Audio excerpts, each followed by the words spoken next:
வருகிறதே புனிதமிக்க ரமலானுடைய மாதம். அருமையான வாய்ப்பு ரமலானுடைய மாதம். ரமலான் என்பது உலகம் அழிகிற வரை வந்து கொண்டேதான் இருக்கும். ஆனால் நாம் இருப்போமா என்பதுதான் கேள்விக்குறி. சென்ற வருடம் நம்மோடு இருந்தவர்கள் இந்த வருடம் நம்மோடு இல்லை என்பதை புரிந்து ரமலானை எதிர்கொள்ளுங்கள். அருமையான வாய்ப்பு ரமலானுடைய மாதம். எண்ணிலடங்காத நன்மைகளை பெற்றுத் தருகிற மாதம்.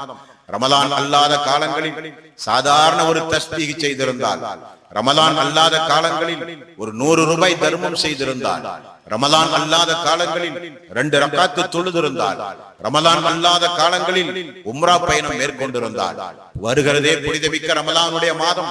அந்த மாதத்தில் அதை நீங்கள் செய்யும் போது, குர்ஆன் ஓதும் போது, தஸ்பீஹ் செய்யும் போது, தொழும் பொழுது, நல்லறங்கள் புரியும் போது எண்ணிலடங்காத நன்மை, எண்ணிலடங்காத நன்மை.